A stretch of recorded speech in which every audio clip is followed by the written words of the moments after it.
무궁화 삼천리 화려강산 대한 사람 대한으로 길이 오전하세. 아멘 아멘. 그 주보에 있는 그림이 소나무 그림이잖아요. 우리나라의 기상이 소나무와 같다. 저 남산 위에 있는 소나무, 저 태백산에 있는 소나무, 비바람에 몰아치고 폭풍 한 소리 내리쳐도 그 기상이 변치 않는 사시사철 푸르는 그 기상을 노래한 것이잖아요. 그래서 우리는 이 애국가가 찬송가라는 사실을 여러분 아십니까?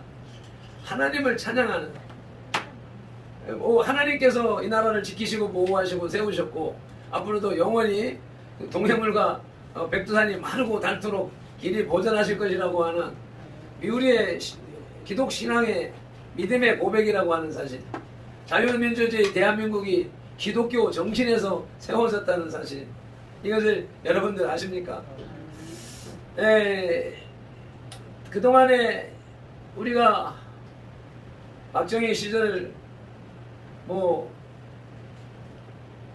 전두환, 노태우, 김영삼, 우파 정신을 가진 지도자가 국가를 운영할 때는 민족의 기상과 국가의 정신, 국민의 정신을 함양하고 교육하면서 유지되어져 왔던 것을 이제 경험했는데, 우리는 그런 교육을 받으면서 자랐는데 언제부턴지 우리가 알지 못하는 사이에 애국가가 가사가 군데군데 바뀌어져 있고,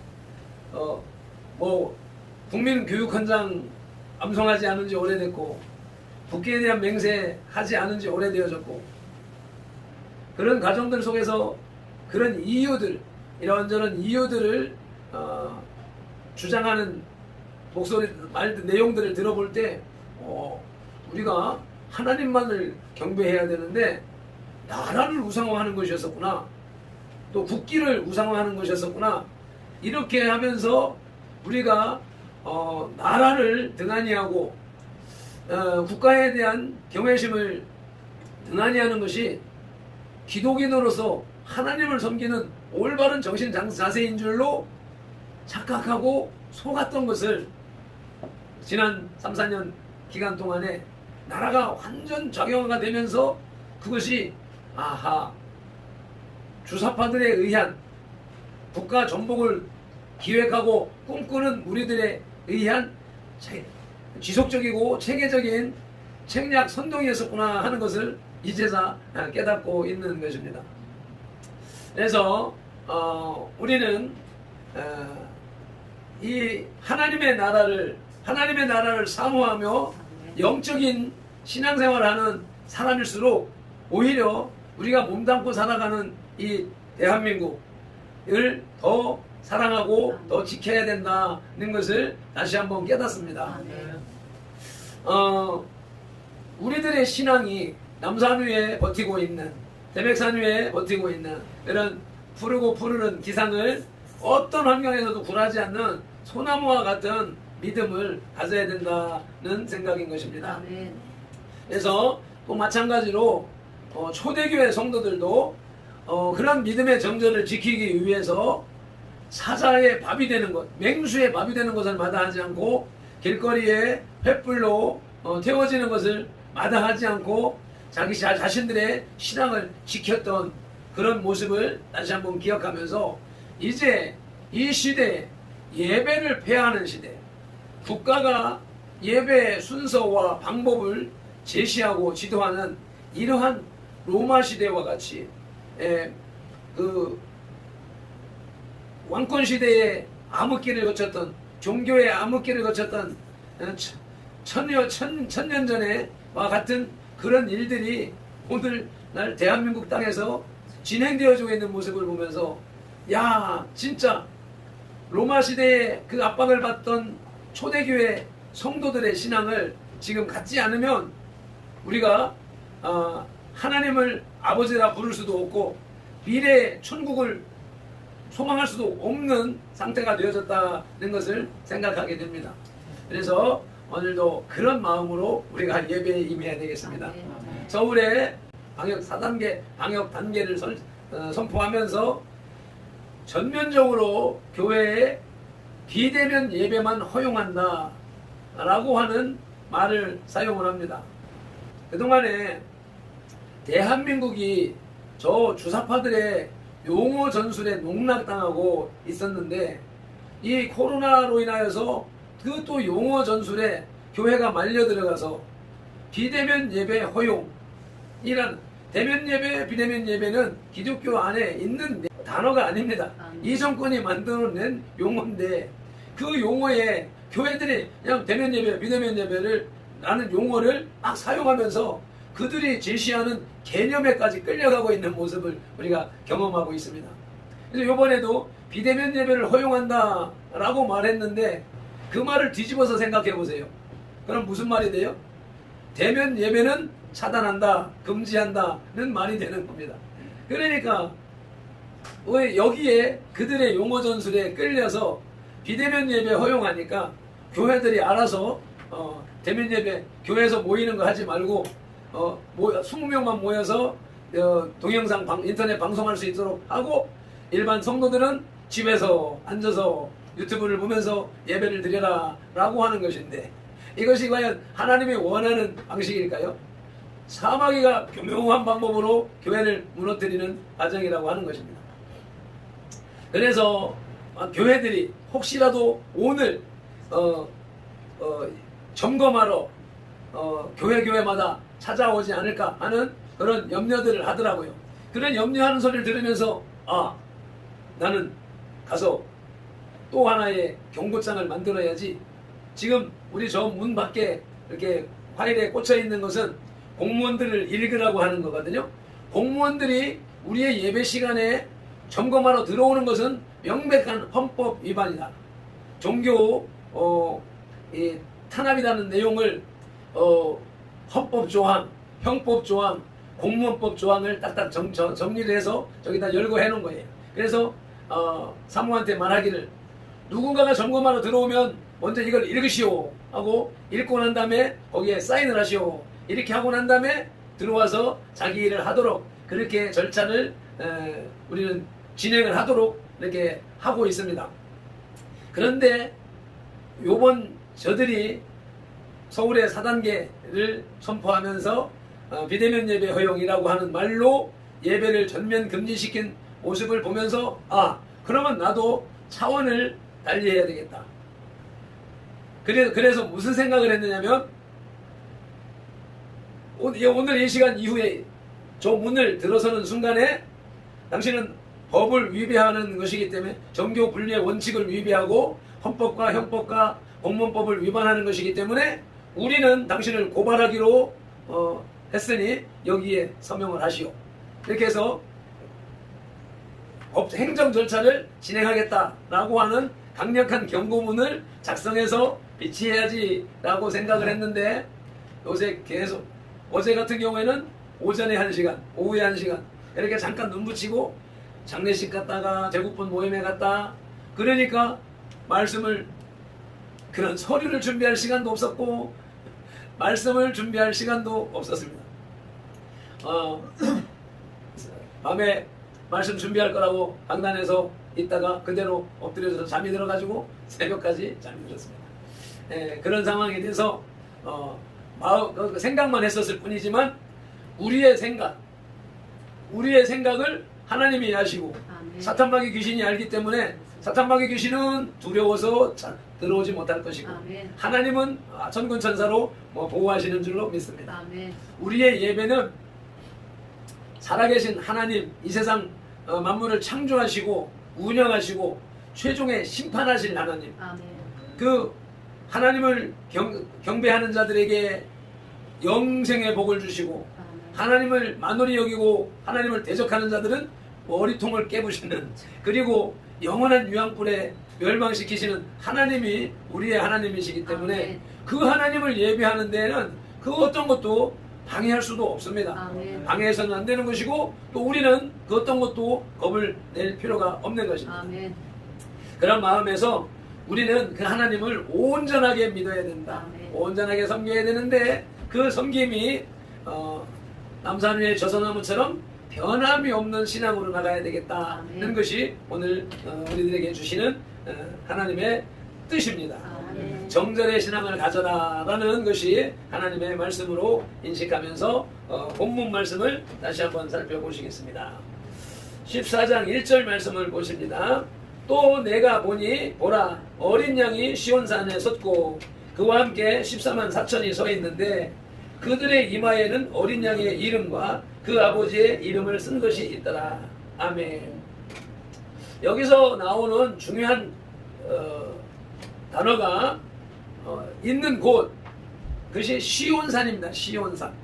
시온산에 누가 같이 있어요? 어린 양이 시온산에 섰는데 지난 주간에 어린 양이 누구라고 그랬어요? 어린 양은 예수 그리스도를 말씀한다, 상징한다, 의미한다, 말씀한다. 계시록에서 어린 양은 예수 그리스도. 어떤 예수 그리스도? 우리를 죄에서 구원하시기 위해서 구약의 어린 양처럼 우리 대신 죽어주신 어린 양 되는 예수 그리스도. 그래서 우리를 구원하신 구속주를 상징하는 것입니다. 그래서 보라 내가 보니, 여기 이제 요한이 환상을 보는 겁니다. 하나님이 보여주시는 계시의 환상을 보는 것인데, 내가 보니 어린 양이 예수님이 시온산에 섰고, 그럼 시온산이 어디냐는 것을 또 알아봐야 되잖아요. 시온산은 예루살렘 성의 남동쪽에 있는 작은 산입니다. 이곳에 솔로몬이 성전을 건축함으로 인해서 성전산이라고 이름이 불려지게 되게 됐습니다. 그리고 이 성전산이 이스라엘의 유대 땅에, 이스라엘의 수도가 유대고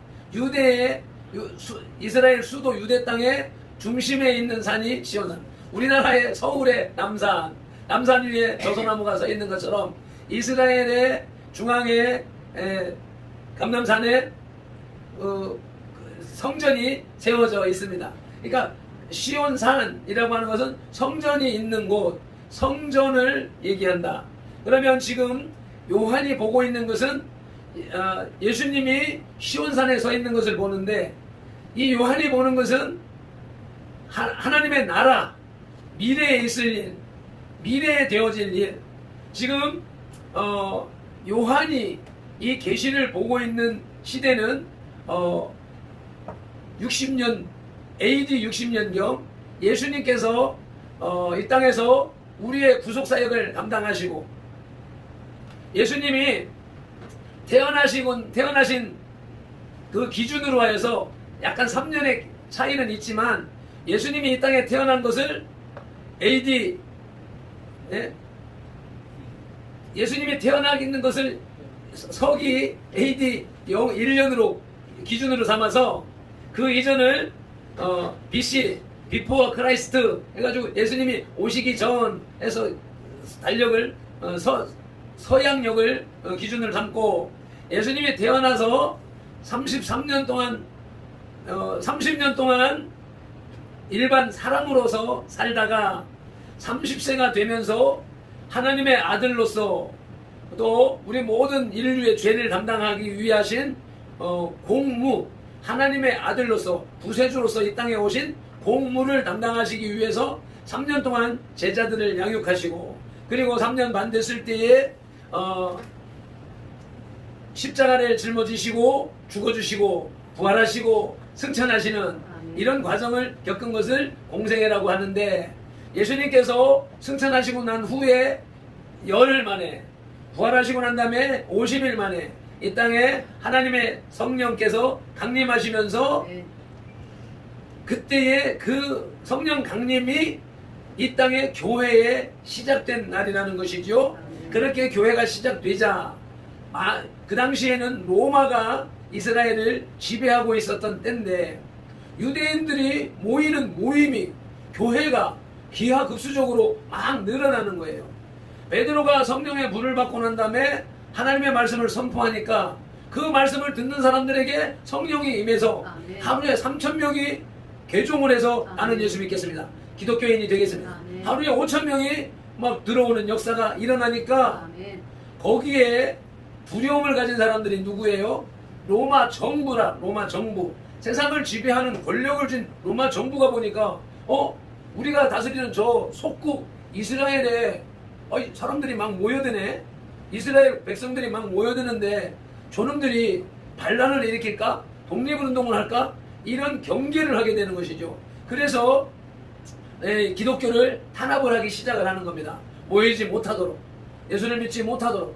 그렇게 하니까 그들이 피해서 숨어서 도시 바깥으로 산속으로 들어가게 되고, 산속에까지 군인들이 찾아가서 잡아서 감옥에 가두고 막 죽이고, 그렇게 하니까 또 그런 상황 속에서도 예수님을, 하나님을 믿는 신앙을 버릴 수가 없어서 산 속에서 무덤 속으로 들어요. 무덤 속에는 안 찾아오겠지. 그리고 무덤 속에 들어가서, 우리나라는 땅을 파가지고 시체를 묻고 흙을 덮어버리는 그런 무덤이지만, 이스라엘의 무덤은 불을 파는 겁니다. 불을 파서 거기에 시체를 뉘어놓는 것이죠. 그리고 그런 무덤은 가족 무덤이 되는 거예요. 그래서 아버지, 어머니, 형제들 이렇게 계속 불 뚜껑을 열고, 한 사람 죽으면 또 갖다 놓고, 그리고 또 죽으면 그 옆에 그 불 안에서 또 굴을 파가지고 또 뭐 아들 무덤을 만들고, 그런 식으로 해서 가족 무덤을 만드는 그런 상황들이었었기 때문에, 그 무덤 속에서 시체들 틈에서 모여서 예배를 드리면 저 로마 군인들이 잡으러 오지 않겠지. 그렇게 숨어 들어간 곳이 무덤이고, 무덤 속에서 하루, 이틀, 1년, 2년, 근 300년의 삶을 살게 되는 거죠.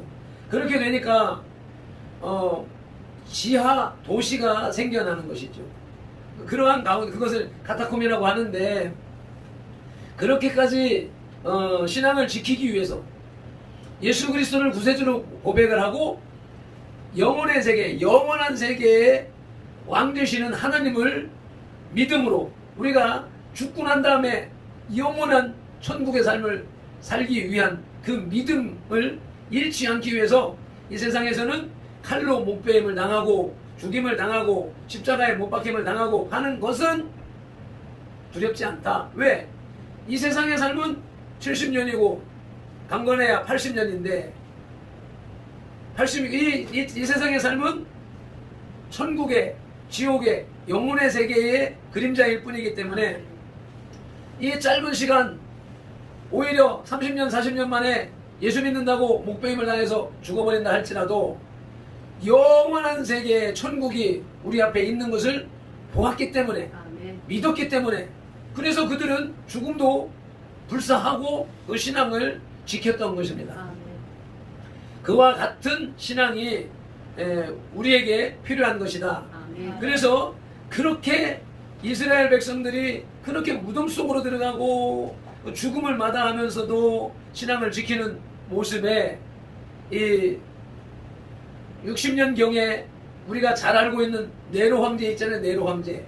이스라엘의 네로 황제가 우리 과거에 그 코미디 프로에도 나와가지고 저녁 일요일 밤이면 우리 대한민국 국민들을 막 웃음의 동안으로 몰아넣고 그랬는데, 거기 나오는 네로 황제가, 이 사람이 사이코패스라, 뭐 자기가 최고의 시인이고 최고의 극작가고 뭐 이런 정신적인 상태에 빠져 있으니, 이가 생각한 것이 어떤 상황인지는 정확하게는 알 수 없으나, 로마 도시를 재건하기 위해서 확 불을 태워버렸다는 거예요. 그래야 새로운 도시를 만들 수 있으니까.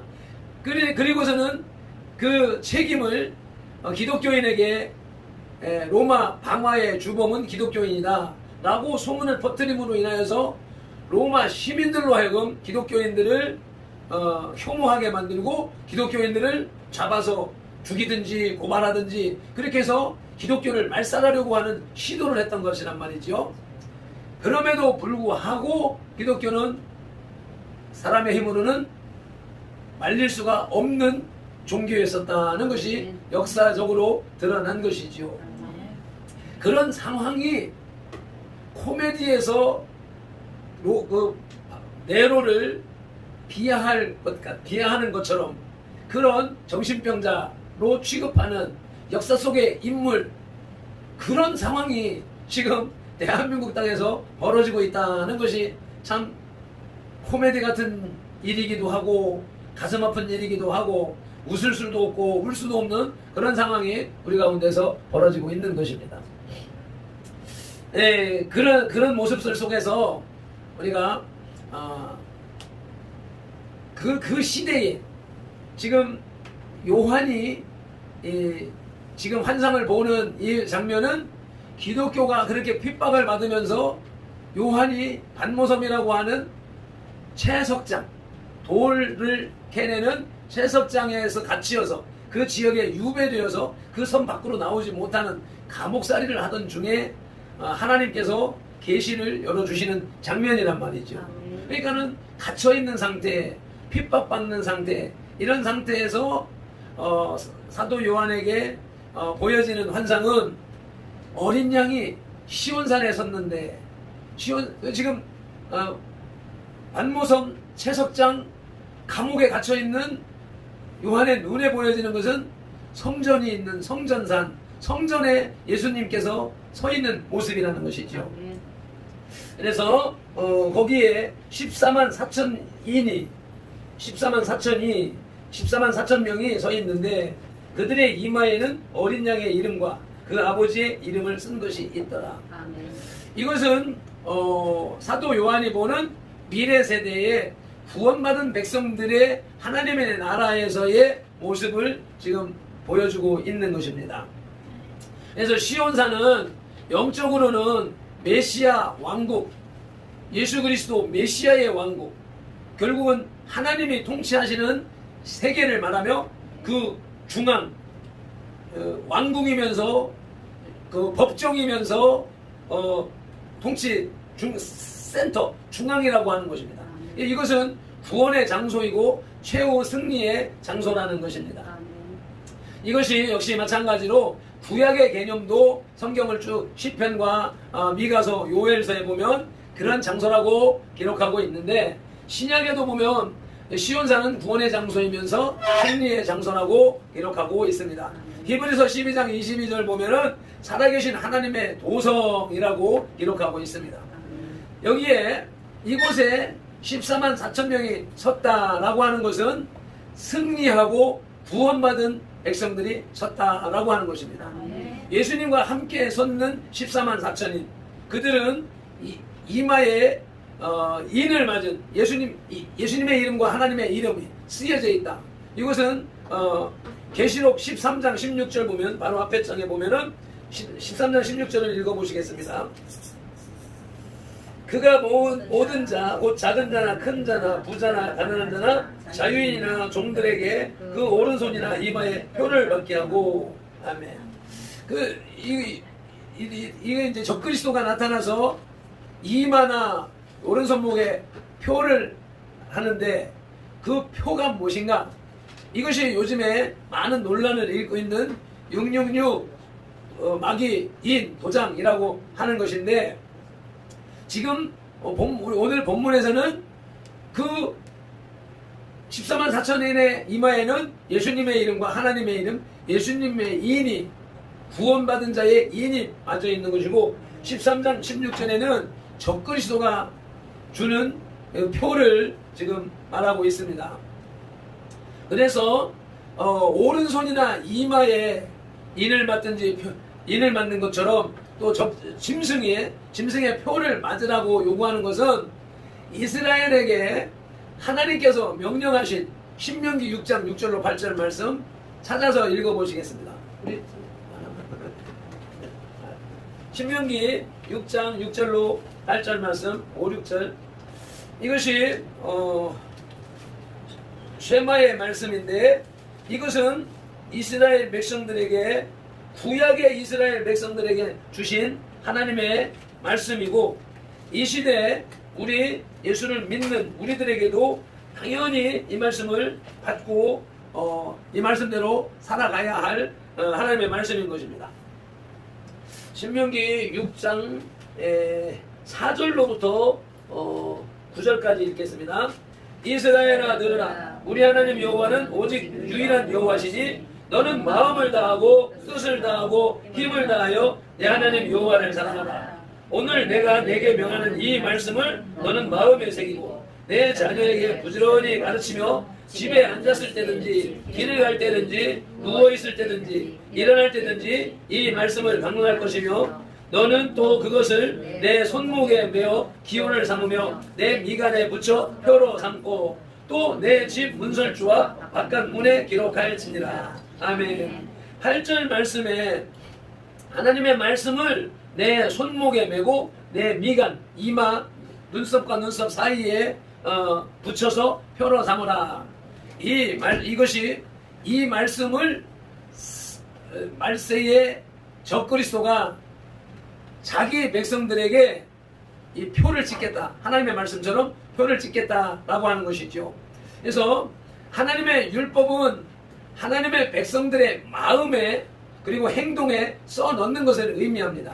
우리가 말씀을 머리에 암송하고 손은 행위를 말하는 것이기 때문에 말씀을 머릿속에 우리의 마음속에 영속에 새기고 행함으로 실천함으로써 말씀대로 살아가라 라고 하는 것인데 적그리스도는 여기에다가 너는 내 거야 라고 하는 도장을 찍겠다 라고 하는 것입니다. 하나님의 이는 어린 양의 이름 하나님 아버지의 이름으로 구성되어져 있으며 이마에 기록됩니다. 짐승의 표는 짐승의 이름 또는 그 이름의 수로 구성되어서 666이라고 기록을 하고 있죠. 우리들이 666 하고 있는데 그것은 성경적인 표현이 아니다. 그래서 666이라고 읽어야 되는 것이고 666이라고 하면서 지금 이것이 표야 저것이 표야 라고 말하는 그런 것들은 사탄의 속임수에 말려 들어가는 상황이 되기 때문에 우리가 조심을 해야 된다는 것입니다. 그래서 짐승의 표는 무엇인가 하는 것을 생각해 봐야 될 텐데 이 성경 내용과 역사를 바로 짚어서 볼 때 이 성경에서 말하는 짐승의 표는 여지없이 로마 제국에서 격렬한 핍박을 받고 있던 1세기 그리스도인들이 보았던 황제 숭배 사상 속에서 나오는 그 당시에 황제가 발급했던 증명서가 짐승의 표로 보였던 것이랍니다. 그 당시 사람들에게는. 그러니까 황제가 발급하는 동전의 그 고대 하여튼 동전은 동서양을 막론하고 고대의 동전들은 그 시대의 가장 권력자의 흉상을 새겨가지고 유통하는 것을 볼 수가 있지 않습니까? 그런 것처럼 또 거래를 위하여서 쓰여지던 그러한 동전이나 또 문서나 이런 데에 그 철인, 갑인 이런 걸로 찍혀지던 그런 모습들을 보는 것이요. 그래서 그 시대에는 그런 것으로 보여졌는데 지금 우리가 이제 우리가 신앙생활을 시작하고 우리가 성경 계시록을 접하고 하면서 나타나는 것이 오래전에 30-40년 전에 이제 그 바코드가 딱 나오면서 이게 이 시대에 그 당시에 이 시대에 성경에서 말하는 666 마귀표야 라고 주장을 했습니다. 이제 성경을 읽어나가면서 성경을 삶에 적용하는 영적이라는 사람들, 기도하는 사람들이 그런 일들을 찾아내는 것이죠. 그런데 그때도 많은 논란이 있었네요. 아니야, 이게 세상 이 사람들은 저건 방신자들 또 그런 사람들로 취급을 하고 현실과 떨어져 있는 괴리감을 어떻게 하지 못하는 모습이 지금까지도 이어져 오고 있는데 그것이 발전하는 모습을 보게 되죠. 그래서 바코드가 처음 나왔는데 지금은 일상적으로 없는 게 없이 다 되게 되고 개인적으로도 바코드를 만들어서 부착할 수 있는 그런 상황이 되어졌고 이것이 조금 더 발전하면서 이제 뭐가 나와요? QR코드 이제 요즘에 이제 바코드가 QR코드로 사각의 그림으로 이제 진화된 것이고 이제 이러한 것들이 우리의 삶에 적용되어져 가는 것은 처음에 바코드 다음에 나온 게 뭐냐면 IC 회로 칩, IC 바코드 가지고 은행 계좌에 통장에 쳐서 그거 인식해가지고 하도록 되어져 있었던 것이 이제는 카드로 바코드가 그런 카드가 IC 회로 카드로 테이프로 나왔다가 그 다음에 칩으로 발전하면서 그 정보가 이제 우리 신분증에 주민등록에도 전부 다 그 칩이 다 들어가 있는 전자 카드화가 되어져 있는 상태잖아요. 그런 것이 이제 점점 발전을 해가지고 어떤 시대가 돼서 이제 베리칩이라고 하는 RFID 통신하는 그래서 우리가 신용카드나 이런 것들은 그 인식기에 가다가 스쳐 지나감으로써 가까이 접근함으로써 계산을 하는 금전 계산까지도 하고 하게 되고 자기 개인의 신상 정보가 다 들어있고 건강 정보가 다 들어있고 그런 상황으로 쓰여지고 있는 상황인 것이고 이제 그것이 발전해서 이제 쌀알 만한 그 베리칩을 이마에 이제 손에나 이제 살 많은 요 손에나 이마에나 하는데 뭐 목덜미나 이런 곳에 주사기로 딱 꽂아 넣어서 넣게 되면 그 안에서는 안테나가 있어서 송수신이 되는 거야. 그렇게 되니까 국민 그러니까 홀로 사는 노인들, 노약자들을 관리하기 위해서 그분의 건강 상태, 그분의 모든 이력, 그분의 살아온 역사, 그 사람의 재산 능력, 모든 정보들이 다 그 속에 다 들어있어서 이제 이것을 베리칩으로 만드는 것이 카드를 들고 다니고 칩을 들고 다니고 하다 보면 다 잊어버리니까 그걸 잊어버리는 것을 몸속에다 집어넣어 버리면 잊어버릴 일이 없는 것이죠. 그래서 노인들의 그런 기록을 담아놓고 이분이 혼자 어디 갈 길 가다가 딱 쓰러졌을 경우에 어떻게? 그러니까 얼른 이제 그 RFID 그 검색 시스템을 통하여서 딱 갖다가 요즘에 스캐너 있잖아. 조그만하게 생긴 거. 그거 뭐 온도계 같은 거 이런 것처럼 갖다 쓱 대면은 그 사람의 모든 정보가 나오니까 바로 응급조치를 취할 수 있다라고 하는 그 목적으로 시행된 것이죠. 그래서 지금 서구 유럽이나 몇몇 개 국가에서는 또 정보기관에서는 이미 그것을 상용화하고 있는 것들이 많이 있습니다. 그리고서는 그것이 666 마기 인이다, 마시면 안 된다 라고 난리를 쳤습니다. 그런 것이 발달되는 과정에 우리나라에서는 송명희 시인이 표라고 하는 책을 써내고 그가 본 환상과 계시와 이런 것을 책으로 펴내면서 그런 것이 유행을 하면서 또 많은 사람들이 야 이게 마귀표다 라고 하는 생각을 하면서 이거 절대 맞으면 안 돼 라고 하는 상황 속에 있었던 것이 이제 이 지금의 시대가 그 시대에 와 있는 것이죠.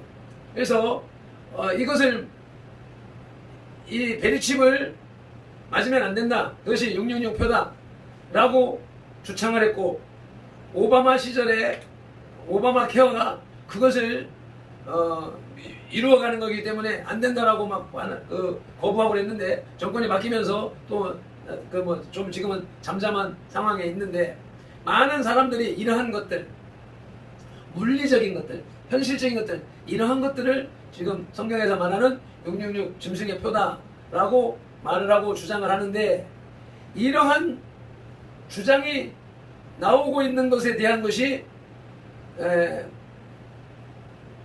예수님의 재림의 환란기가 언제 있을 것이냐, 예수님의 재림이 신년 환란 전에 있을 것이냐 후에 있을 것이냐 아니면 환란이 없는 것이냐 라고 하는 신학적인 사상을 가지고 전천년설 후천년설 이러한 사상을 가지고서 사람들이 논란을 빚게 되는데 그것이 휴거라고 하는 사상이 휴거라고 하는 사상은 그리스 콥틱 교에서 나온 사상이고 휴거라고 하는 내용은 그리고 그것이 전 세계적으로 배포된 것은 카톨릭의 지금 또 갑자기 조금 전까지 생각났던 이름이 지금 싹 치워져 버렸다. 그 카톨릭의 사제가 있는데 그가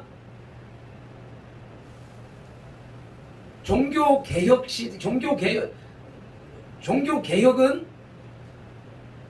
교황이 적그리스도다, 카톨릭이 음녀다 라고 하는 주장 가운데에서 종교개혁이 이루어진 것이거든요. 그래서 개혁교회는 음녀는 여기서 말하는 여자, 음녀는 카톨릭이다, 그리고 여기서 말하는 짐승, 적그리스도는 교황이다 라고 하는 것이 종교개혁기에 개혁교회가 나오면서 배포되어진 주장입니다. 이 주장을 뒤엎기 위해서 리베라 카톨릭의 사제 리베라가 이 휴거 소설을 쓰고 이 계시록을 그렇게 해석을 해서 휴거라고 하는 사상을 도입을 해서 적그리스도는 아직 안 왔어, 미래에 나중에 이러한 일들이 벌어지고 이때에 나타나는 자가 적그리스도야 라고 하는 사상, 카톨릭의 음녀와 교황이 적그리스도라고 하는 사상을 뒤집어 엎기 위해서 카톨릭의 사제 리베라가 만들어낸 휴거설이 지금 이 전 세계를 휩쓸어서 지금 이 베르칩이 마귀의 666이다, 바코드가 마귀의 666이다 라고 하는 사상을 만들어내게 됐다라고 하는 것입니다. 그래서 그러면은 그거에 대해서 보니까 손원배 목사님이 강의를 한 것이 있더라고요. 그러니까 그래서 지금 많은 사람들이 베르칩이 666표야 맞으면 안 돼 라고 말을 하지만, 손원배 목사님이 신학자가 보는 관점에서 볼 때는 성경에서 이루어지지 않아 있는 것이기 때문에, 성경은 그렇게 말하고 있지 않기 때문에 이래서 그거는 아직 666표가 아니다. 666표는 언제 마귀가 이제 적그리스도가 강압적으로 집어넣는 것이 마귀의 적그리스도의 666표이지, 지금은 강압적으로 넣는 것이 아니고 일반 생활을 위해서, 삶의 편리를 위해서 상업적으로 쓰여지는 이런 도구일 뿐이다. 지금 현재로는 이것이 666 베르칩이 마귀의 666표다라고 말할 수가 없다라고 신학자의 입장에서 정의를 해주고 있습니다. 그 사실을 저도 전에부터 인식하고 그렇게 인정을 하고 있었습니다. 그러나 이러한 것들이 미래에 이걸 받지 않으면 안 되는 세상을 만들어가는 과정에 있는 것은 사실이다. 이런 것을 인식해야 됩니다. 우리들이 지금 너나 할 것 없이 지금 카드를 사용을 하고 이제는 현금이 필요 없는 사회가 거의 다 돼가 정착되고 있습니다.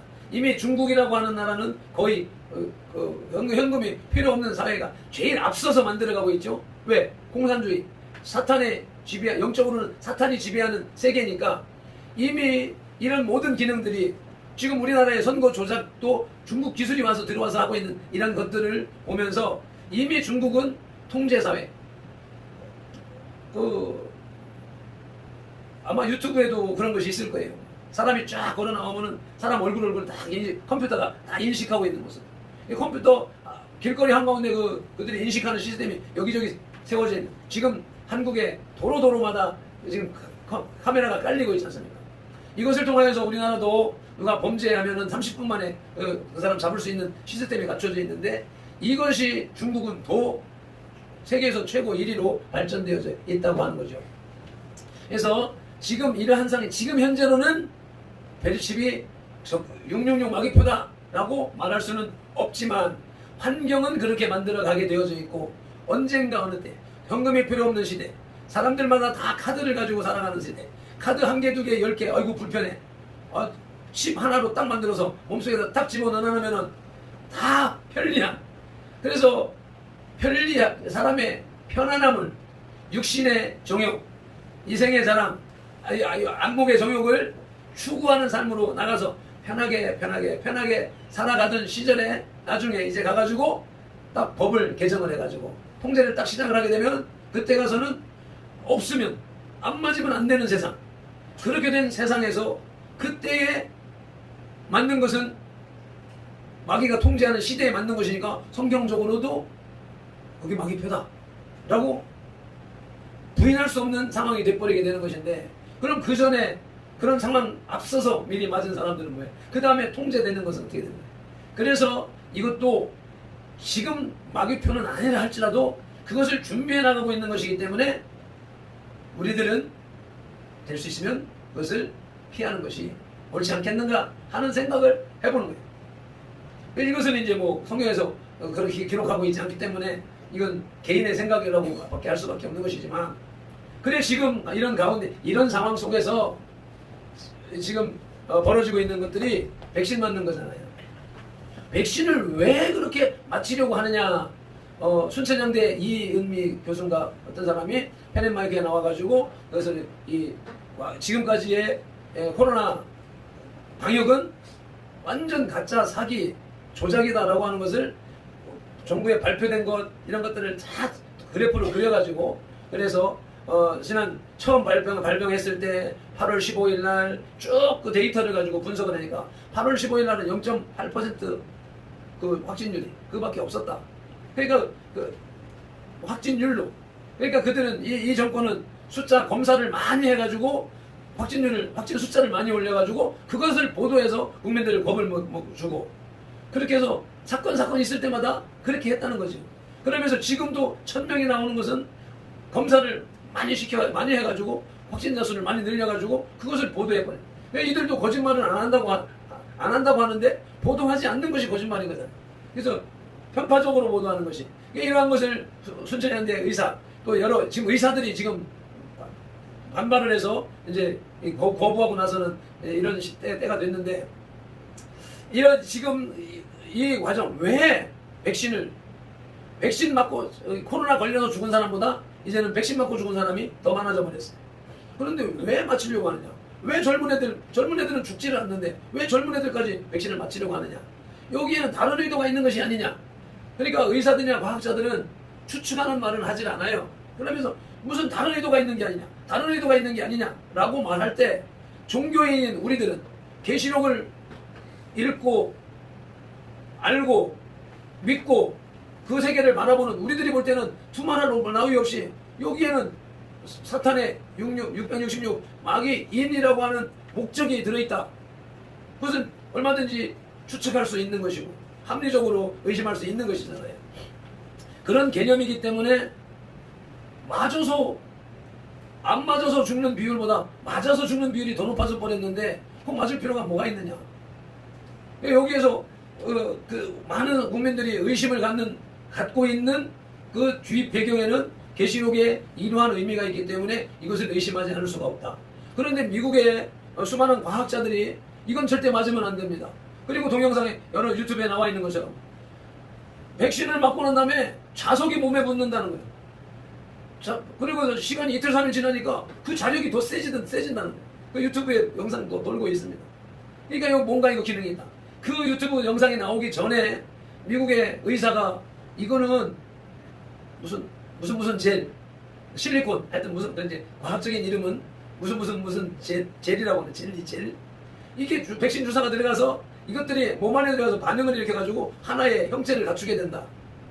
그게 이제 지금은 베리칩이라고 하는 캡슐 속에 들어있는 쌀알 만한 기계적인 것을 몸에다 집어넣는 상태였지만, 그 기술이 발전을 해가지고 주사 약으로 실리콘을 집어넣으면 그게 몸 안에 들어가서 반응을 해가지고 전파, 정보, 이런 기능을 다 한다 하는 과학이 그만큼 발전해. 우리가 과거에 공상과학, 만화, 영화 이렇게 하던 것이 현실이 되어졌던 것처럼 지금 공상과학이 그 단계에 있으니까 그것도 가능한 것이, 우리의 과거의 삶을 볼 때 미래의 삶도 가능하다라고 하는 것을, 그런데 과학자가 그런 주장을 하고 있다라고 하는 것이죠. 그래서 여기까지 왔기 때문에 지금 백신을 맞으려고 애쓰는 사람들은 그럴 필요가 없다는 겁니다. 지금 의사들이 지금 백신 이거는 사기라고, 이 정권이 사기 방역을 했다고 의사들이 막 주장을 하고 있는 이런 시대에 이 정권이 언론을 차단하고 모든 통로를 차단해버리고 그냥 한 가지 자기들의 소리만 해가지고 이 나이 드신 분들 그 코로나 백신 맞추고 이것에서 젊은 사람들까지 맞춰가는 데는 이것은 다른 목적이 있다. 이것에 대하여서는 과학자들이, 기독인들이 이런 분야에서 의심을 해왔었던 것인데 그것이 점점 드러나고 있다. 그래서 이게 성경에서 말하는 말세에 일어나는 일들이 계시되어져 있는데 그런 일들이 우리 앞에 점차적으로 현실적으로 나타나고 있는 중이다라고 하는 것입니다. 그래서 우리가 이제 성경적으로 이것이 현실적으로는 그래 가는데 영적인 의미를 살펴볼 것 같으면 내가 이제 앞뒤를 쭉 갔는데 여기에 요한계시록의 짐승의 표는 무엇을 상징하는가? 1. 요한계시록의 짐승의 표의 의미는 하나님의 인과 예리한 대조를 이루고 있습니다. 인과 표의 근본적 기능은 소유권이요, 정체성이요, 그리고 보호입니다. 하나님의 인, 마귀의 표, 이것의 기능, 너는 내 거야. 하나님의 우리 본문에 나오는 그 이마에는 어린 양의 이름과 그 아버지의 이름이 쓴 것이 있더라. 이건 하나님의 이름이야. 하나님이 너는 내 거야 라고 도장 찍은 것이 예수님하고 함께 서 있는 14만 4천인의 이마에 써 있더라. 그런데 지금 마귀는 666 표를 심으려고 해. 그 표는 뭐라고? 너는 내 거야. 너는 마귀 거야. 소유권과 정체성. 그러니까 너는 내 거니까 내가 보호해 줄게. 세상이 뭐라고 그럽니까? 이걸 베르칩을 맞고 하는 목적이 뭐예요? 건강을 지켜주고 길 잃어버렸을 때 찾도록 가지고 도와주고 보호하는 기능이라고 얘기하고 있지 않습니까? 이와 같이 우리는 하나님의 인을 맞아서 하나님으로부터 보호하심과 도우심을 받아야 됩니다. 또 그리고 각각 이 표를 맞는 것은, 인을 맞는 것은 하나님에 대한 충성의 표이거나 충성의 인이거나 짐승에 대한 충성의 표입니다. 계시록 12장에서 14절은 위기의 때의 충성과 순종의 표준은 하나님의 계명임을 강조하고 있습니다.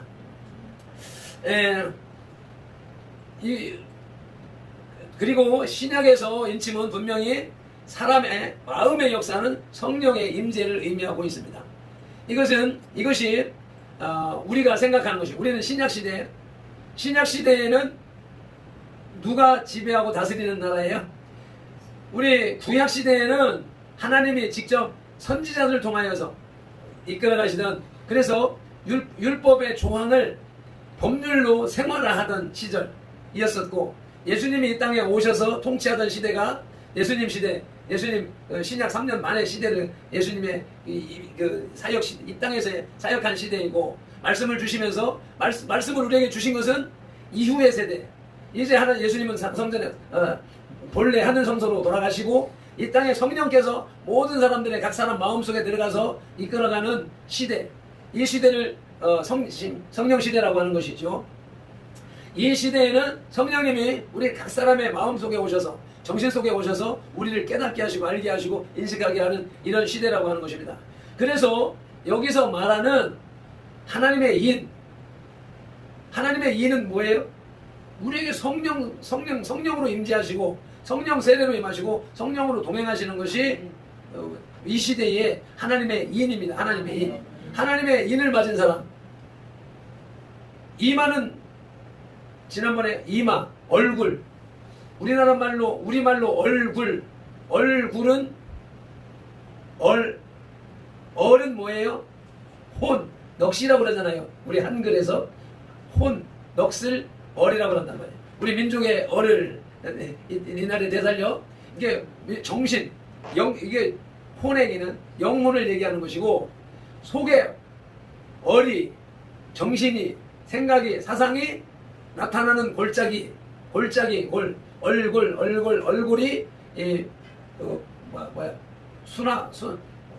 변화되어서 얼굴이 됐다, 이렇게 얘기를 합니다. 그래서 얼굴은 우리의 속, 마음이 나오는 것, 표현되는 것. 그러니까 성령 세례를 받은 사람은, 성령의 인침을 받은 사람은 그 인침의 표가 어디로 나타나요? 얼굴로 나타나요.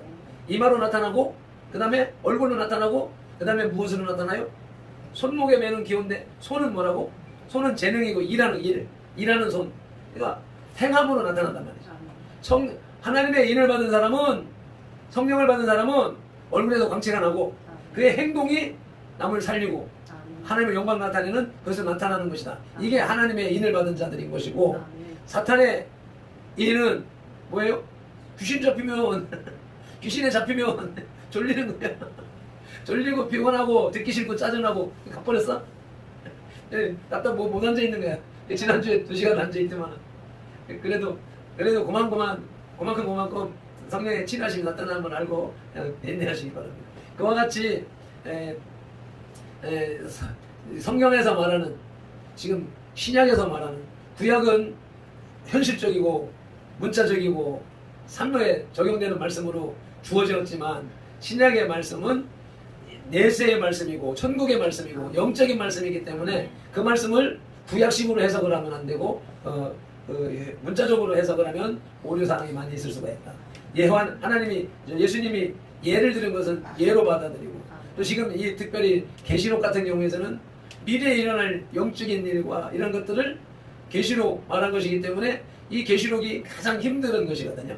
그래서 많은 사람들이 이 하나님의 계시를 받았다라고 하면서 계시록을 풀어대는데, 많은 사람들이 하는 이야기가 다 사탄에게 속는 거라고 얘기를 합니다. 그래서 계시록을 자의로 함부로 억지로 풀면 안 되는 것이고, 이 신약 성경의 의미와 그 신학적이고 또 합리적이고 이러한 말씀으로 우리가 볼 때,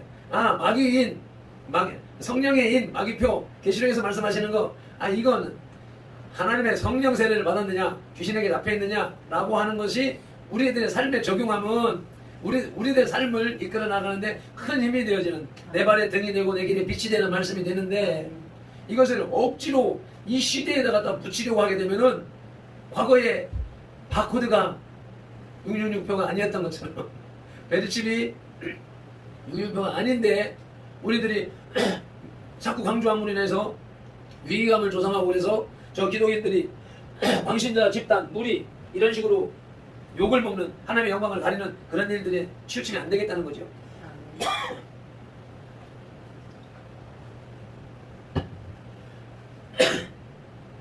그래서 그리고 여기서 두 번째, 내가 하늘에서 나는 소리를 들으니 맑은 물소리와도 같고 큰 우레소리와도 같은데, 내가 듣는 소리는 검고 타는 자들이 그 검고를 타는 것과 같더라.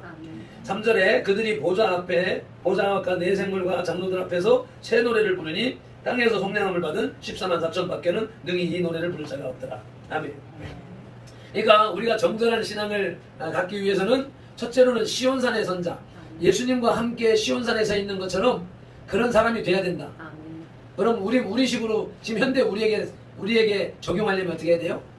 교회 예수님이 계시는 교회에서 교회 생활이 생활화가 돼야 된다. 우리들이 매일 저녁에 예배드리는 것 같은 이러한 삶의 태도가 이 말씀을 따라가는 개념이라는 것이고, 두 번째는 새 노래를 부르는 자가 돼야 된다. 우리의 정절 있는 신앙을 하기 위해서는 날마다 새 노래로 찬양, 새 노래로 찬양 노래하는. 그래서 전에도 말씀드렸던 것처럼 맨날 가사 새로 쓰고 작곡 새로 해가지고 새 노래가 아니라, 어제 부른 찬송을 오늘 부르더라도 그 찬송 속에서 새로운 은혜를 경험하고 새로운 깨달음을 느끼면서 이렇게 해서 날마다 새로운 노래를 불러야 되는데, 오늘 계시록 2장 14장 2절로 3절에서는 뭐라 그래? 하늘에서 나는 소리를 들으니 많은 물소리와 같다. 많은 물소리가 어떤 소리예요? 많은 물. 폭우가 쏟아질 때, 소나기가 팍 쏟아질 때 많은 물소리가 나죠. 그거보다 더 많은 물이 뭐였어요? 폭포, 물이 막 떨어져. 폭포 소리 막 구르릉 천둥 소리로 들리지 않습니까?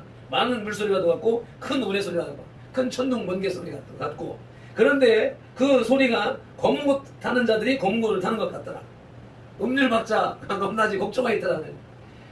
큰 진동을 일으키는 커다란 소리, 거기에 새 노래, 이 하나님의 찬송이고, 그러니까 제가 허블 망원경으로 보는 그 우주 사진을 보면서, 전체 사진을 보면서, 우리는 볼 수가 없는 것을, 하나님은 이런 것을 만들어 놓고 이런 것을 보시면서 즐기셨구나 라고 하는 생각을 해봤는데, 하나님의 찬양을 듣는 찬양은 어떤 찬양이겠는가? 폭풍과 우레와 온갖 소리들, 하다못해 자동차 차량의 경적 소리 같은 것들, 이런 것들까지도 다 조화를 이루어가지고 하나님이 저 멀찍이서 들을 때 뭐 아름다운 오케스트라로 듣지 않으실까 하는 생각을 하는 것이고, 그래서 우리가 기도할 때 큰 소리로 찬양, 큰 소리 나는 재금, 뭐 낮은 소리 나는 재금, 높은 소리 나는 재금, 온갖 것을 동원하여서 하나님을 찬양하라고 하는 말씀을 읽으면서, 그래 인간이 만들어 오는 오케스트라도 100여 명이 그냥 각종 오케종 악기를 가지고 소리를 내가지고 아름다운 것을 만들어가는데, 하나님이 이렇게 자연의 많은 물소리, 폭포소리, 천둥 번개 소리 같은 이런 것을 가지고 공구 타는 사람들이 타는 것 같이 이렇게 맞추어서 새 노래로 하나님이 기뻐 받으시지 않는가. 그래서 우리의 찬양이 그런 찬양이 되어야 된다는 것이죠. 우리의 기도도 찬양도 예배도 경배도 일단은 큰 소리로 해야 하는 것이 기본이다. 네. 우리의 영의 분출이기 때문에 큰 소리로 강력하게 포해내야 되는 것이고, 세 번째로 속량함을 배는 4절 읽으시겠습니다. 이 사람들은 여자와 더불어 더럽히지 아니하고 순결한 자라, 어린 양이 어디로 인도하든지 따라가는 자며 사람 가운데서 속량함을 받아 처음 익은 열매로 하나님과 어린 양에게 속한 자들이니. 아멘. 여기서 여자는 여기 저기 주보에다가 써놨는데 순결한 자로 번역된 헬라어는 처녀를 의미합니다. 그래서 하나님 앞에 순결한 자. 근데 이제 여기서 원어가 처녀라고 기록되어 있지만 의미상으로 한 번도 죄를 짓지 않은, 육체적으로 처녀성을 잃지 않은, 영적으로 순결한 이란, 죄를 한 번도 범함이 없는 그런 것을 말하는 것이 아니라, 죄를 지었다가도 음란한 여인이 회개하고 돌아왔을 때에도 구약에서는 그를 처녀라고 부르더라. 그러니까 인간은 죄를 안 질 수가 없는 존재잖아요. 그런데 죄를 안 지어서 깨끗한 순결한 여인이, 순결한 사람이 아니라, 죄는 졌었지만, 과거에는 죄는 졌었지만 돌이켜서 회개하고 돌아온 자를 하나님은 처녀라, 순결하다라고 보신다는 것이죠. 그래서 우리가 예수님 앞에 서는 사람이 되려면은 속량함을 받아서 순결한 사람이 되어야 된다. 우리 항상 기도하면서 예배하면서 항상 먼저, 오늘도 집사님 기도 인도하시면서 제일 먼저 하나님 앞에 죄가 되는 게 무엇인가 찾아서 기도하고 회개하는 것이 우리 그리스도인의 본분입니다. 본분. 그래서 세상 사람들이 그런 욕을 하지요. 나는 저놈 꼬라지 보기 싫어서 나 예수 안 믿어. 어떤 장로가 나한테 사기쳤어. 어떤 저놈 보니까 저게 예수 믿는 게, 교회 다니는 게 맨날 거짓말하고 돈 뜯어가고 사기치고 그러더라. 나 저놈 꼬라지 보기 싫어서 나 예수 안 믿을래. 이렇게 말하는 사람은요, 그렇게 해서 예수 안 믿으면요, 그 사람은 정직 옳은 사람이에요? 지옥 가요. 그 사람은 누구 하는 꼬라지 보기 싫어서 예수 안 믿어서 자기는 지옥 가서 영원한 고통을 받아야 되는데, 저놈은 도둑질하고 사기치는데 나를 속상하게 하는데, 저 사람은 교회 가가지고 아이고 하나님 이번에도 또 내가 거짓말했네요, 하나님 또 내가 잘못했다고 회개합니다. 회개하면 하나님 용서해 주신다니까요. 그래서 그 사람은 죄를 졌었지만 하나님 앞에 나와서 회개함으로 구원받아 천국 갈 수 있는데, 나는 그 꼬라지 보기 싫어, 나는 안 가 한 사람은 그 죄를 가지고 영원한 지옥으로 가버리니 우리가 어떻게 해야 됩니까? 그래서 하나님의 사랑의 하나님이고 은혜의 하나님이라고 하는 것이죠. 우리의 죄는 하나님 앞에 자백하면 하나님이 등 뒤로 집어 던져 버리시고 기억지도 아니하신다. 하나님은 망각의 하나님. 그래서 망각의 뭐라 그래야 되나? 망각의 은사를 가지시면 하나님이 망각하시는 분이기 때문에 무엇을? 우리의 죄를, 우리가 한번 고백한 죄를 망각해 버리시는 분이기 때문에 우리가 구원의 소망이 있는 거란 말이죠. 마지막 네 번째 5절 시작. 그 입에 거짓말이 없고 흠이 없는 자들이더라. 아멘. 예수님 앞에 선 자 14만 4천인. 여기 14만 4천이라고 하는 숫자에 대해서 저 신천지나 이단들은 14만 4천, 우리가 14만 4천 되면 우리만 하나님 나라 간다라고 하는데, 그들은 말씀을 제대로 인식하지 못하는 인간들이에요. 그런 자들이 이제 교주를 하고 해서 수십만이, 10몇만, 전에 15만이 넘어갔다 뭐 어쨌다 그래. 15만이 넘어가니까 또 이거 말씀을 또 바꿔가지고 딴소리 하더라 그랬는데, 여기서 예수님 앞에 선 자가 14만 4천이는 예수님 보좌 앞에 예수님과 함께 서 있는 자들입니다. 이들은 어떤 자들? 여기서 오늘 본문에 말씀하는 것처럼 새 노래를 부르는 자요, 속함을 받은 자요, 거짓과 흠이 없는 자요, 주의 이름을 위하여서 목배임을 당한 자들. 예수 믿기 때문에 너 예수 믿으면 내가 죽여? 지금 이슬람들이 그러고 있잖아요. 과거에 우리 일제시대에 그랬잖아요. 신사참배 해라. 아, 나 신사참배 안 해. 그건 우상 섬기는 거야. 그러니까 주기철 목사님 같은 사람들 못박힌 송판으로 걸어가도록 해서 죽여버렸잖아요. 많은 사람은 그렇게 주의 이름 예수 믿는 것 때문에 주의 이름을 부인하지 않았기 때문에 목배임 당한 자, 죽은 자, 순교한 자 이런 사람들이 예수님과 함께 서 있는 것이. 그래서 그리고 이제 그 선교사들 뭐 많은 사람 영혼을 구원한 자들 많은 사람을 옳은 대로 돌아오게 하자는 하늘의 빛과 같이 빛나리라고 예수님 편에 가 있는 그런 모습들이기 때문에 여기에 나와 있는 14만 4천은 대충 교회나 왔다 갔다 하고 그래 신천지 왔다 갔다 신천지 등록했다고 해가지고 예수님 앞에 가는 것이 아니라 성경 말씀대로 살고 성경 말씀을 이루기 위해서 죽임을 당한 사람 그렇게 거룩하고 성결한 예수님처럼 바울처럼 살았던 사람들이 14만 4천을 얘기하는 것이고 그 위에 수많은 무리들이 허다한 무리들이 있습니다.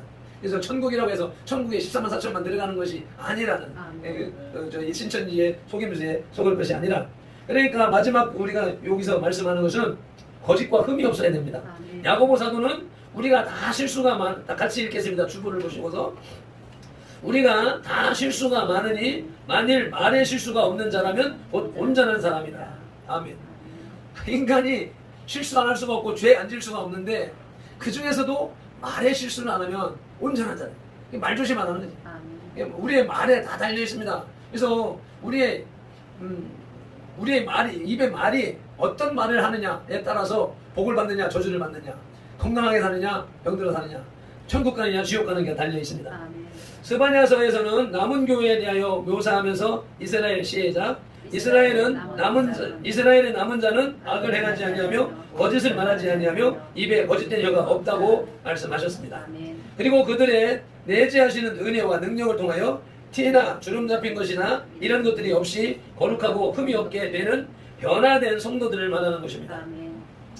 이 통상적인 거짓말이 아니라 적그리스도에 대한 거짓말이 있는데 이것은 우리는 저는 전에부터 이 거짓말에 대하여서는 오래전부터 그걸 고민을 많이 하게 됐어요. 예수 믿는 사람들이 거짓말하는 거, 또 복음을 전하는 사람이 설교를 하는 사람이 거짓말하는 것. 실질적으로 하나님 앞에 바로 서서 가게 되면은 목사가 설교를 하면서 과장하는 것도 거짓말입니다. 사실보다 과대 표현하는 것도 거짓말이고요. 사실을 적게 표현하는 것도 거짓말이고요. 예? 그런 상황에서 제가 우리 아이들 어렸을 때부터 가르치는 데 있었습니다. 약속을 지키지 않는 것도 거짓말이죠. 그건 다 인정하시죠. 근데 약속이라고 하는 것을 너와 내가 손가락을 걸고 도장을 찍었다고 해서 그것만이 약속인가요? 아닙니다. 내가 말을 뱉으면 이 앞에 있는 사람은 가고 야 너하고 나하고 약속이다 이렇게 말하지 않더라도 아 내일 뭐 해야 되겠는데 뭐 하자 이렇게 말을 했으면 그것도 약속입니다. 입에서 나와서 선포가 됐기 때문에 저 사람이 들었기 때문에 내가 말하고 저 사람이 들으면 그것이 무언의 약속이 되는 겁니다. 누가 들어요? 벽이 듣고 새가 듣고 쥐가 듣고 만물이 듣습니다. 사탄이 듣고 하나님이 듣습니다.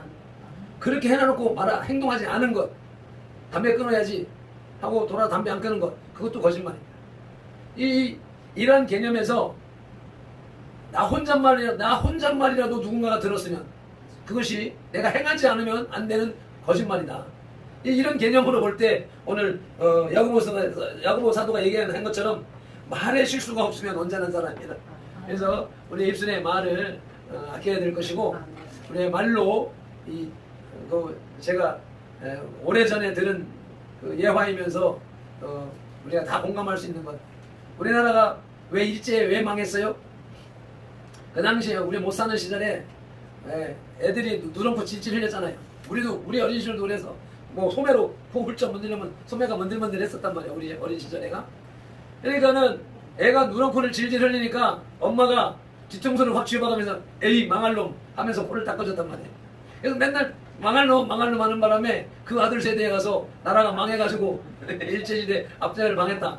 일제시대 때 엄마들이 코 나온 것을 보고 코를 풀면서 흥해라 해가지고 그래서 흥해가지고 대한민국이 오늘 이렇게 부자나라가 됐다라고 뭐예요? 말에 권위가 있다.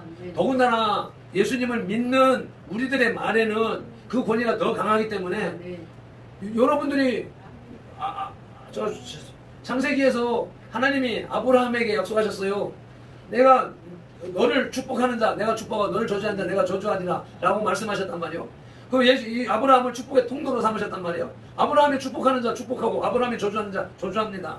우리는 그 영적인 이 뒤를 이어받은 아브라함의 후손이고 하나님의 백성이기 때문에 우리들이 축복하면 그 사람이 축복을 받고요. 우리들이 저주하면 그 사람 저주받습니다. 그래가지고 우리가 에이 저 망할 놈 저놈 저 귀신은 뭐 하나 저 안 잡아가고 그런 소리 막 하면 안 됩니다. 그래서 우리들이 하나님의 자녀이며 하나님의 축복된 백성이라고 하는 사실. 그래서 우리가 정전의 신앙을 유지하기 위해서 시온산의 선자가 되어야 됩니다. 예수님 편의 선자가 되어야 되고 교회 편의 선자가 되고 교회 중심의 삶을 살아야 되고 찬송하며 회개하며 정직하게 사는 그런 성도들이 다 되어야 될 것입니다. 우리 말씀을 붙잡고 통성으로 기도하시겠습니다. 말씀을 듣는 동안에 이거 내가 걸리는 거네 내가 그랬었는데 그런 것이 있으면 하나님 예수님 피로 씻어주세요 용서해 주세요 기도하시고 또 구하는 바 있으면 또 구하셔서 또 한 주간도 승리하는 삶을 나갈 수 있도록 주의 삼창하면서 기도하시겠습니다. 주여 주여 주여 할렐루야 감사합니다. 고맙습니다. 오늘 주신 교회 가운데서 정전의 신앙을 우리에게 요구하십니다. 어린 양 되신 예수님과 함께 서 있는 아버지 오늘 일상을 사창에 들어가고 천국에 들어가는 백성이 되기 위하여서 우리가 살아갈 수 있는 방법은 아버지 우리의 이마에 손에 아버지 예수님의 힘 하나님의 힘을 받아야 됩니다. 아버지 그것은 성령의 충만함을 받아야 된다고 말씀하셨습니다. 성령 충만한 가운데 신노래로 아버지 순서리로 아버지 사랑하며 영대하며 나가며 아버지 될 수 있도록 주여 인도하여 주시기를 간절히 바라옵니다. 오늘도 말씀을 듣고 특별히 마지막 대목에 아버지 거짓말합니다. 하지 말게 하옵소서. 아버지 쓸데없는 자 헛소리 아버지 입을 벌린 소리 아버지 하지 말게 하시고 정직한 말을 하는 아버지 그러한 사람들이 다 될 수 있도록 주여 은혜를 감사합니다. 할렐루야 감사합니다. 감사합니다. 아버지 감사합니다. 오늘도 귀한 말씀을 통하여서 우리로 정전 있는 신앙을 가지라고 말씀하시면서 그리스도와 함께 선 자들 교회와 함께 살아가는 자들 말씀으로 살아가는 자들 찬송하며 회개하며 정직하게 살아가는 삶을 살라고 말씀하셨으니 감사합니다. 특별히 아버지 하나님 우리의 입의 말로 아버지 그 사람이 살기도 하고 죽기도 한다고 말씀하셨사오니 아버지 정직한 말 축복의 말을 하는 사람들이 다 될 수 있도록 도와주시옵소서. 감사합니다. 축복합니다. 예수님의 이름으로 기도드립니다. 아멘. 하나님께서 주신 복을 이제 나눠야 되겠는데 성령이가 본사훈련소에 잘 내려갔고 그 바람에 그때부터 피로가 누적되고 잠 못 자고 막 밑에 철야하고 막 이어서 어제는 뻗었습니다. 양산의 한마음 한길교회 신동희 목사님이 제습기를 사주셨습니다. 그리고 사직동의 큰사랑교회 최성원 목사님이 어제 보니까 30만 원을 보냈더라고. 그러면서 사택세를 1년이나 될지 어떻게 될지 아마 작정하셨습니다. 장마철 무더위 잘 이겨나가시기 바랍니다. 다 같이 일어나셔서 481장 찬송하고 축도로 마치겠습니다.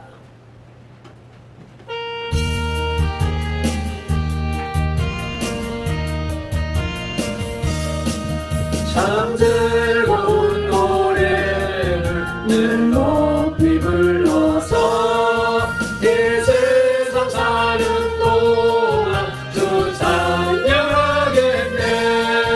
북주실 산에 올라 멀리 바라보니 나 건너갈 요단강 뚜렷이 보이네. 아멘 아멘. 참말로 노래 늘 높이 부르세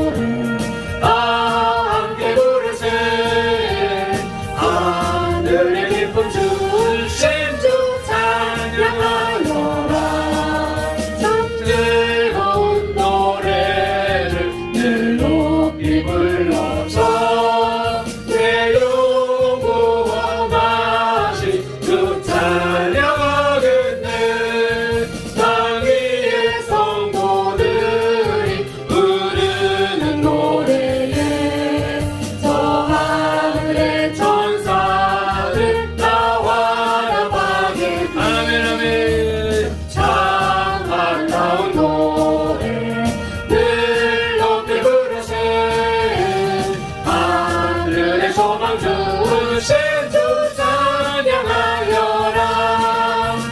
참 아름다운 노래 다 함께 부르세.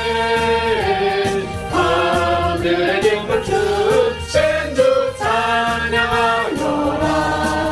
참 즐거운 노래를 늘 높이 불러서 만왕의 왕 되신 주 나 찬양하겠네. 거룩한 하늘 노래 들려올 그때에 참 그립던 주님을 반가이 대하리. 참 아름다운 노래 늘 높이 부르세. 하늘의 소망 주신 주 찬양하여라. 참 아름다운 노래 다 함께 부르세. 하늘의 기쁨 주신 주 찬양하여라. 아멘 아멘. 기도 올리겠습니다.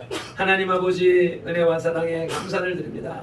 오늘도 장마 기간임에도 불구하고 비가 오는 가운데도 불구하고 주님의 전전으로 나온 이 백성들을 주님 기쁨으로 받아 주옵소서. 아멘. 오늘 예수님이 시온산에 14만 4천과 함께 서신 모습을 보는 사도 요한의 환상이 아버지 우리들의 눈에 보이되 아멘. 주요 이 백성들이 모두 다 하나님 예수님과 함께 시온산에 서는 천국에 서는 그런 모습들을 보여주시니 감사합니다. 아멘. 아버지요 말씀을 쫓아서 교회 중심으로 살게 하시고 아멘. 주여 찬양하며 살게 하시고 아멘. 회개하며 살게 하시고 아멘. 아버지 정직하고 바른 말을 하며 축복의 말을 하며 살아가는 아멘. 선들의 지체들이 발편들이 다 되게 하여 주시옵소서. 아멘. 주님의 전전에 나올 때 빈손으로 나오지 아니하고 감사의 예물을 11조 예물을 온갖 예물을 구별하여서 주님 앞에 드리오니 주님이 받아 주시옵소서. 아멘. 이 물질이 쓰여지는 곳에 오병의 기적이 나타나게 하시고 주님의 축복이 나타나게 하여 주옵소서. 아멘. 드린 손길 쓰여지는 곳에 천대만배 2만배의 기적으로 갚아 주시옵소서. 아멘. 예수님의 이름으로 축복하며 기도드립니다. 아멘. 아멘. 이제는 우리 주 예수 그리스도의 크신 은혜와 아버지 하나님의 극진하신 사랑과 성령님의 감화 감동하시며 치유하시고 회복하시고 복주시고 교제 교통하심이 예수님과 함께 시온산에 설 것을 작정하고 다짐하는 이 예배자들과 선들교 공동체와 모든 지체들 그 가정과 직장 손댄 일들과 계획들 위해 이 나라 대한민국 위에 대국본 위에 국민혁명당 위에 이제부터 영원토록 함께 계실지어다. 아멘.